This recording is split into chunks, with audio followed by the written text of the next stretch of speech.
வணக்கம். இன்னைக்கு நாம ஒரு மிக முக்கியமான விஷயத்த அலசப் போறோம்.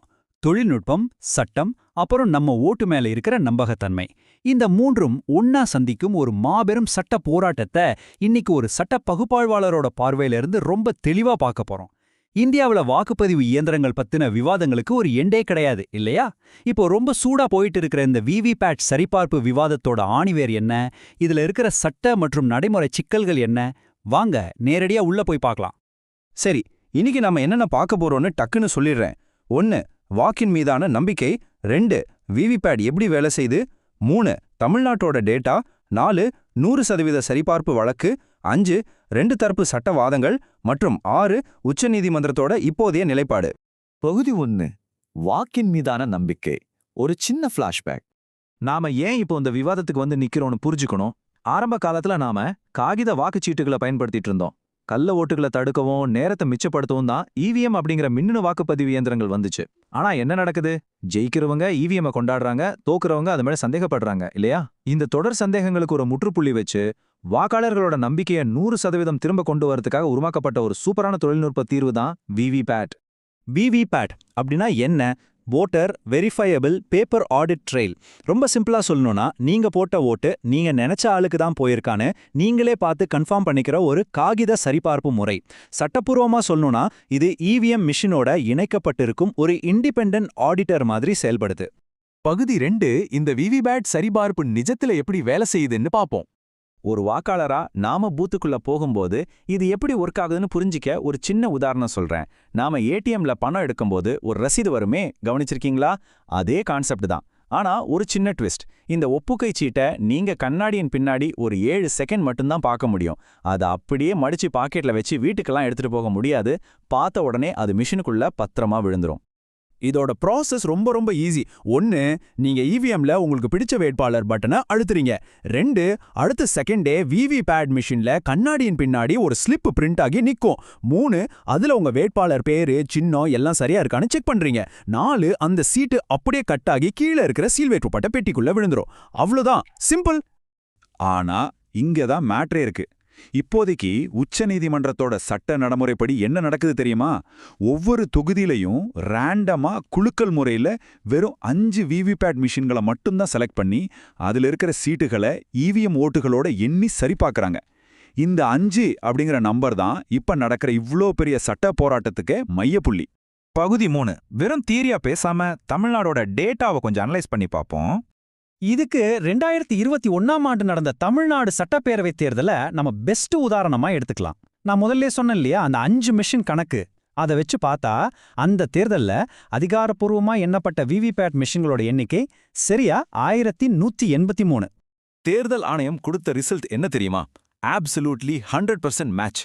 எண்ணப்பட்ட அந்த 11,083 மிஷின்கள்லையும் விவிபேட் சீட்டுகளும் இவிஎம் ஓட்டுகளும் துல்லியமா 100% பொருந்தி போச்சு. ஒரு ஓட்டு கூட வித்தியாசம் இல்ல.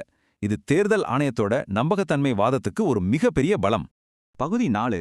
முழுமையான சரிபார்ப்பு வழக்கு. இப்போ மெயின் பிக்சருக்கு வருவோம். டேட்டா அவ்ளோ பர்ஃபெக்ட்டா இருந்தும் விவாதம் ஓயல.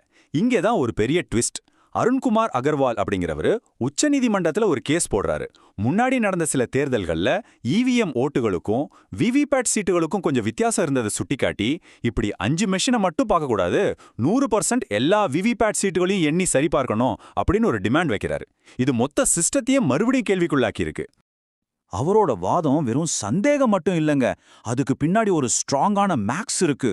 அரசாங்கம் இந்த விவிபேட் தொழில்நுட்பத்துக்காக எவ்வளோ செலவு பண்ணிருக்காங்கன்னு தெரியுமா? கிட்டத்தட்ட 5000 கோடி ரூபாய். இது சாதாரண அமௌண்ட் இல்ல, நம்ம மக்களோட வரி பணம். இவ்ளோ செலவு பண்ணி ஒரு நம்பகத்தன்மை வாய்ந்த அமைப்பு உருவாக்கியிருக்கோன்னு அவர் சுட்டிக்காட்டுறாரு. இந்த 5000 கோடி ரூபாயை வச்சு இந்தியா முழுக்க எலெக்ஷன் நடத்துறதுக்காக கிட்டத்தட்ட 24 லட்சம் விவிபேட் மிஷின்களை அரசாங்கம் வாங்கியிருக்கு. இது வரைக்கும் எல்லாமே கரெக்டா போற மாதிரி தானே இருக்கு. ஆனா மனுதாரரோட ரொம்ப முக்கியமான கேள்வி இங்கதான் வருது. 5000 கோடி ரூபாய் செலவு பண்ணி 24 லட்சம் மிஷின்களை வாங்கிட்டு நாம செக் பண்றது என்னவோ வெறும் 20,000 மிஷின்களை மட்டும்தான். அதாவது மொத்த மிஷின்கள்ல 1%க்கும் கம்மி. இவ்ளோ பெரிய முதலீடு பண்ணிட்டு அதை ஏன் நம்ம முழுசா பயன்படுத்தக்கூடாது? இது ரொம்பவே லாஜிக்கான வலுவான ஒரு சட்டப்பூர்வமான வாதம் தானே. பகுதி 5. சட்டவாதங்களை எடை போதுதல். தராசுல 2 பக்கத்தையும் நடுநிலையா வச்சு பார்ப்போம். மனுதாரர் தரப்புல என்ன சொல்றாங்க? கொஞ்சம் எக்ஸ்ட்ரா ஆட்களையும் அதிகாரிகளையும் போட்டா 100% சீட்டுகளையும் வெறும் 5 அல்லது 6 மணி நேரத்துல ரொம்ப ஈஸியா எண்ணி முடிச்சிடலாம்னு சொல்றாங்க. ஆனா தேர்தல் ஆணையம் என்ன சொல்றாங்க? நடைமுறையில இது ரொம்ப கஷ்டம், எல்லா சீட்டுகளையும் எண்ணுனா வேலைப்பளு பல மடங்கு அதிகமாகும், எக்கச்சக்கமான குழப்பங்கள் வரும்னு சொல்றாங்க. தேர்தல் ஆணையத்தோட கவலைய இன்னும் கொஞ்சம் டீப்பா புரிஞ்சிக்க ஏடிஆர் அமைப்பு போட்ட முந்தைய ஒரு கேஸ்ல அவங்க சொன்னதை நாம கவனிச்சாகணும். இந்த முழுமையான சரிபார்ப்பை கொண்டு வந்தா நாம மறுபடியும் அந்த பழைய பேப்பர் வாக்குச்சீட்டு முறைக்கே திரும்பி போற மாதிரி ஆயிடும்னு ரொம்பவே ஸ்ட்ராங்கான ஒரு வார்னிங் கொடுத்திருந்தாங்க. தொழில்நுட்பம் நம்மள முன்னாடி கூட்டிட்டு போகணுமே தவிர பின்னாடி இழுக்கக்கூடாதுங்கிறது தான் அவங்களோட தெளிவான நிலைப்பாடு. பகுதி 6 உச்சநீதிமன்றத்தின் நகர்வு. இப்போ நிலைமை என்னன்னு பார்க்கலாம். இப்போதைக்கு இந்த விவகாரம் உச்சநீதிமன்றத்தோட கைகள்ல இருக்கு. அரசியல் ரீதியா பார்த்தா எதிர்க்கட்சிகள் இதை ரொம்ப உன்னிப்பா கவனிச்சுட்டு வராங்க. காங்கிரஸ் உள்ளடங்கிய இந்தியா கூட்டணி இந்த 100% சரிபார்த்துக்கு வெளிப்படையாவே ஆதரவு தெரிவிச்சிருக்காங்க. தேர்தல்ல நம்பகத்தன்மை வேணும்னா இது கண்டிப்பா அவசியம்னு அவங்க நம்புறாங்க. இந்த கேஸ விசாரிச்ச உச்ச நீதிமன்றம் ஒரு முக்கியமான இடைக்கால உத்தரவு போட்டிருக்காங்க. மனுதாரர் கேட்கிற அந்த 100% சரிபார்ப்பு, அப்புறம் அவர் சுட்டிக்காட்டியிருக்க அந்த பிராக்டிக்கல் மற்றும் பொருளாதார கேள்விகள், இதுக்கெல்லாம் முறையா பதில் சொல்லுங்க அப்படின்னு இந்திய தேர்தல் ஆணையத்துக்கு அதிரடியா உத்தரவு கொடுத்திருக்காங்க. இப்போதைக்கு பந்தி எலெக்ஷன் கமிஷன் கோர்ட்ல இருக்கு. இந்த வழக்கின் காலக்கோடு எப்படி போகுதுன்னு பாருங்க. கேஸ் போட்டாங்க, உச்சநீதிமன்றம் பதில் சொல்லிட்டாங்க. இப்போ எல்லாரோட பார்வையும் வரப்போற மே 17ஆம் தேதி மேல தான் இருக்கு. அன்னைக்கு தேர்தல் ஆணையம் என்ன சொல்ல போகுதுன்னு தெரிஞ்சுக்க ஒட்டுமொத்த நாடே ரொம்ப ஆர்வமா வெயிட் பண்ணிட்டு இருக்கு.